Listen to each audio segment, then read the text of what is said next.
Nah, bismillahirrahmanirrahim. Assalamualaikum warahmatullahi wabarakatuh, sahabat semuanya yang mudah-mudahan diberkahi, dirahmati oleh Allah Subhanahu wa taala. Jangan lupa sebarkan video ini agar menjadi tumpukan pahala jariah untuk kita semuanya. Ya ikhwah, kita mengetahui bahwasanya masa hari ini adalah masa yang penuh istilahnya modernisasi. Di dalam masalah teknologi, di dalam masalah hal-hal yang lain serba modern. Bahkan dikatakan hari ini serba instan. Bahkan dikatakan hari ini serba dimudahkan.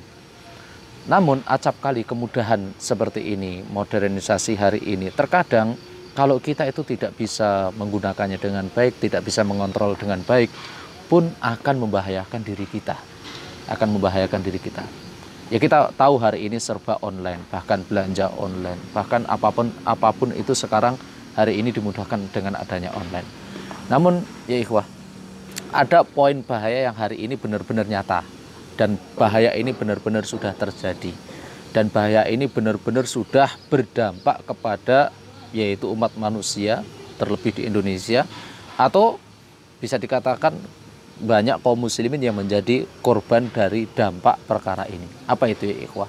Yaitu pinjol atau pinjaman online. Ya ikhwah, pinjaman online ini adalah pinjaman yang di situ bernilaikan transaksi yang benar-benar kotor, transaksi yang benar-benar di situ kalau dalam bahasa syar'i kita ya dikatakan riba, dan itu transaksi yang sangat berbahaya sekali, sangat berbahaya sekali. Maka ya ikhwah, apapun itu transaksi riba itu harus kita hindari, harus kita hindari. Walaupun dikatakan hari ini pinjaman online kita mudah, gitu kan, mudah. Cuma sekedar foto, sekedar mungkin foto KTP, ataupun bahkan sekarang hari ini pinjaman online tidak perlu butuh KTP. Ya ikhwah, namun ingat sekali lagi ini adalah transaksi yang benar-benar riba, benar-benar kotor, yang benar-benar dikutuk dan dilaknat oleh Allah Subhanahu wa taala. Selanjutnya kita wajib untuk menghindarinya. Jangan kita itu bermudah-mudahan untuk melaksanakan transaksi-transaksi yang di situ dilaknat oleh Allah Subhanahu wa taala, walaupun kemudahan itu ada pada diri kita atau bisa dikatakan ada pada genggaman kita. Nah ya ikhwah, kenapa kok riba itu benar dilarang di dalam agama Islam ini, dan Allah Subhanahu wa taala sangat membenci riba? Karena di sana ada beberapa bahaya yang harus kita ketahui, harus kita hati-hati di situ agar kita itu tidak bermudah-mudahan untuk melaksanakan yaitu apa? Transaksi riba. Maka ya ikhwah, ingat, saya akan memberikan beberapa alasan kenapa kok riba itu sangat berbahaya. Di sana Allah Subhanahu wa taala berfirman di dalam surah Al-Baqarah ayat 276. Allah Subhanahu wa taala berfirman, "Yamhaqullahu riba." Allah Subhanahu wa taala itu akan memusnahkan riba. Allah Subhanahu wa taala akan memusnahkan riba.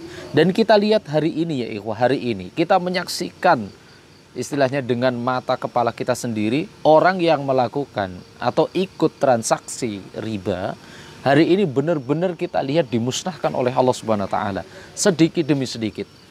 Dan dari arah mana saja. Terkadang dia, mohon maaf ya, hari ini banyak yang berpenyakit, keluarganya tidak beres, hartanya habis, dan itu sedikit demi sedikit gitu kan. Yang namanya yamhaq itu kan dimusnahkan oleh Allah Subhanahu wa taala sedikit demi sedikit, tidak terasa, lalu terakhir kita dapati ya Allah waliyadzubillah, ada yang sampai binasa, ada yang sampai bunuh diri, ada yang sampai melarikan diri, malu sama orang, dan seterusnya dan seterusnya. Maka ini bukti dari ayat yamhaqullahu riba. Allah Subhanahu wa taala itu akan memusnahkan riba. Kemudian di antara bahaya selanjutnya ya ikhwah, ketika seseorang mengikuti atau mengiyakan kemudian partisipasi di dalam transaksi riba, yang kedua adalah Allah Subhanahu wa taala akan menghilangkan baginya nikmat yang halal atau nikmat yang baik. Ini berdasarkan firman Allah Subhanahu wa taala di dalam surah An-Nisa ayat 160 dan 161. Allah Subhanahu wa taala berfirman, "Fabidzulmi minal ladzina hadu harramna 'alaihim thayyibatin uhillat lahum wa bisaddihim 'an sabilillahi katsira. Wa akhdhihimur riba wa qad nuhu anhu wa aklihim amwalan nasi bil batil wa a'tadna lil kafirina minhum 'adzaban alima." Itu di sini ya ikhwah, Allah Subhanahu wa taala berfirman, "Fabidzulmi minal ladzina hadu," dengan sebab yaitu kezaliman orang-orang yaitu orang-orang Yahudi, haramna alaihim thayyibatin uhillat lahum wa bisaddihim an sabilillahi katsira. Allah Subhanahu wa taala menghalangi, Allah Subhanahu wa taala mengharamkan bagi mereka yaitu apa? Nikmat-nikmat yang baik, nikmat-nikmat yang halal, dan dengan sebab pula mereka memusuhi menghalangi orang-orang untuk istiqomah di jalan Allah Subhanahu wa taala. Kemudian dengan sebab pula kata Allah Subhanahu wa taala di sini wa akhdhihimur riba, dengan sebab yaitu apa? Mereka yaitu mengambil harta riba. Maka Allah Subhanahu wa taala akan menghalangi bagi dia nikmat yang baik, nikmat yang halal. Kita lihat hari ini kalau orang yang mengikuti transaksi riba, pasti dia akan dikejar riba terus. Yaitu dari dendanya, kemudian dari konsekuensinya, dari penaltinya, dan seterusnya. Akhirnya ketika dia terpepet, terkadang dia mengambil riba-riba yang lain. Dan kenyataan hari ini di lapangan juga seperti itu ya ikhwah. Orang kalau sudah punya tanggungan riba, kemudian dikejar oleh pihak bank atau pihak yang memiliki instansi riba, kemudian dia bingung, akhirnya apa? Mengambil riba yang lain. Ya, istilah kata seperti ini. Dia pindah dari pinjol yang satu, kemudian pindah pinjol ke yang lain. Nah, pinjol yang kedua, pinjol yang ketiga, pinjol yang keempat, pinjol yang kedua, itu pinjol yang ketiga untuk menambal yaitu pinjol utangan pinjol yang pertama, dan seterusnya dan seterusnya. Hidupnya tidak akan pernah tenang. Maka ini bersangkutan dengan ayat yang kita bacakan di awal, Allah Subhanahu wa taala akan memusnahkan dia dengan cara seperti itu. Maka hati-hati ya ikhwah. Kemudian bahaya yang selanjutnya ikhwah, bahaya yang selanjutnya, pelaku riba adalah musuh Allah Subhanahu wa taala, yaitu musuh Allah Subhanahu wa taala dan musuh Rasulullah sallallahu alaihi wasallam. Allah Subhanahu wa taala berfirman di dalam surah Al-Baqarah ayat 278 279. Allah Subhanahu wa taala berfirman, "Ya ayyuhalladzina amanu taqullaha wa dzaru ma baqiya minar riba in kuntum mu'minin." Wahai orang-orang yang beriman, tunjukkan keimananmu. Kalau kalian beriman, bertakwalah kalian kepada Allah Subhanahu wa taala dan tinggalkan perkara riba. Tinggalkan perkara riba, sekecil apapun tinggalkan. Jangan ikut, jangan partisipasi, jangan mengiyakan juga, jangan mendukung, jangan memproklamirkan, jangan mengiklankan. Itu kalau kita dikatakan oleh Allah Subhanahu wa taala kalau kita itu beriman. Fa ilam taf'alu, kalau kalian tidak mengindahkan, kalian tetap ngeyel gitu, ngeyel ikut partisipasi riba atau mengiyakan riba atau di situ kita memproklamirkan riba, maka fa'danu biharbim minallahi wa rasulih. Maka kalian akan dihadapkan yaitu permusuhan yaitu dengan Allah dan Rasulnya. Ya ikhwah, siapa yang mampu di antara kita yang mampu kuat melawan Allah Subhanahu wa taala dan Rasulnya? Ya ikhwah, tidak akan ada mampu makhluk sekuat apapun, sebesar apapun di muka bumi ini atau di langit yang mampu melawan Allah Subhanahu wa taala, tidak akan mampu. Ya ikhwah, tidak akan mampu.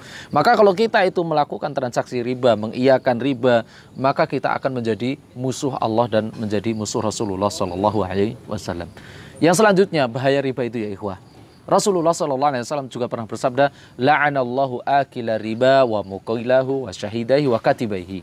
Kata Rasulullah sallallahu alaihi wasallam, Allah melaknat pelaku riba. La'anallahu akila riba wa muqilahu wa syahidahi wa katibaihi. Orang yang ikut di situ transaksi, partisipasi pun juga akan dilaknat, sampai Rasulullah mengatakan syahidahi, orang yang menyaksikan sebagai saksi, atau di situ penulisnya, sekretarisnya, dan apapun itu ya, mungkin dia menjadi penjaganya di situ atau ikut orang yang partisipasi di situ, Allah Subhanahu wa taala akan melaknat dia. Apa yang dimaksud dengan laknat itu? Ba'dun 'anil barakah, yaitu Allah Subhanahu wa taala akan menjauhkan dia dari keberkahan. Kita lihat, dia tidak akan pernah berkah hidupnya. Dia jauh dari Allah Subhanahu wa taala, susah untuk ibadah, dan dia mudah untuk melakukan perkara yang haram. Ingat, Allah Subhanahu wa taala juga berfirman di dalam surah Al-An'am, "Falamma nasu ma dzukiru bihi fatahna 'alaihim abwaaba kulli syai' hatta idza farihu bima utu akhadnahum baghtah." Kata Allah Subhanahu wa taala, ketika seseorang itu dia lupa kepada Allah Subhanahu wa taala, kemudian dia bergelimang maksiat sampai lupa kepada Allah Subhanahu wa taala dan dia bahagia dengan kemaksiatannya, maka kata Allah Subhanahu wa taala, ketika dia di puncak-puncak kemaksiatannya, Allah Subhanahu wa taala akan mengadab dia dengan adab yang mendadak dan adab yang sangat mengerikan. Maka ya wah, hati-hati terhadap perkara riba, hati-hati. Jangan ikut partisipasi, jangan mengiyakan, jangan proklamirkan, jangan ada terbetik di dalam hati kita namanya mengiyakan yang namanya transaksi riba, terlebih pinjol. Pinjol itu hari ini sangat mudah dilakukan, cuma sekedar modal HP pun sekarang bisa mendapatkan uang secara instan. Tapi ingat, itu adalah riba, dan di hadapan kita itu ada laknat Allah Subhanahu wa taala, di hadapan kita ada azab Allah yang sangat mengerikan, dan kita pun akan dihitung menjadi orang-orang yang dimusuhi oleh Allah Subhanahu wa taala dan Rasulnya. Maka hati-hati, sebarkan video ini agar kaum muslimin yang lain bisa mengetahui bahaya kejinya riba. Assalamualaikum warahmatullahi wabarakatuh.